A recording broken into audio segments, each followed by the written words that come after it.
ಹೆಚ್ಚುವರಿಯಾಗಿ ನೀ ಸೃಷ್ಟಿಸಿದರೆ ಚಿಮುಟೆ ತೆಗೆದೇನು ಎನ್ನುವ ಹಾಗೆ ಲಯಾಧಿಕಾರಿಯಾಗಿ ಅನುಸತಿಯಿಂದ ಆಡಿದೆ. ಪ್ರತಿಯಾಗಿ ಆಡಿದನಲ್ಲ, ಶಿರಸ್ಸಿಗೆ ಕೈ ಕೆದರ ನಿನ್ನ ಕೈಯನ್ನು ಕೆಚ್ಚಿ ರಕ್ತವನ್ನು ಹೀರದೆ ಉಳಿಯಲಾರೆ ಎನ್ನುವಂತೆ ಆಡಿದಂತಹ ಬ್ರಹ್ಮನ ಶಿವ ನಾನು ಚಿಮುಟಿದಾಕ್ಷವೇ ಕೈಯನ್ನು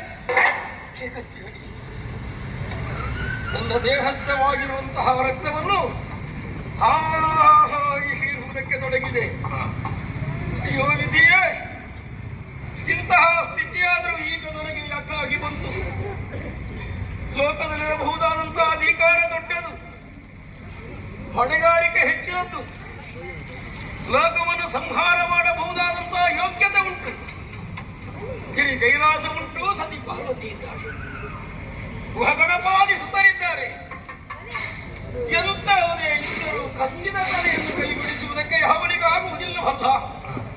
ಅಯ್ಯೋ, ಬಿಡು ಬಿಡು ಬಿಡು ಬಿಡು ಎನ್ನುವ ಹಾಗೆ ಕಂಠವನ್ನು ಎತ್ತರಿಸಿ ನಾನು ನುಡಿದರೂ ಅದರ ಕಚ್ಚುವಿಕೆ ಇನ್ನಷ್ಟು ಗಟ್ಟಿಯಾಗುತ್ತಿದೆಯೇ ಹೊರತು ಬಿಡುವುದೇ ಇಲ್ಲ. ಹಾಡಿದಂತೆ ವಿಧಿ ಕಪಾಲವೆಂದು ಕೈಯನ್ನು ಹಿಡಿದು ನನ್ನ ರಕ್ತವನ್ನೆಲ್ಲ ಸೆಳೆಯುವುದಕ್ಕೆ ತೊಡಗಿದೆ. ಸಹಿಸುವುದಕ್ಕಾಗುವುದಿಲ್ಲ. ಎದ್ದು ನಡೆಯೋಣವೆಂದರೂ ಬಲವಿಲ್ಲದಂತಹ ಸ್ಥಿತಿಯಾಗಿ ಹೋಯಿತು.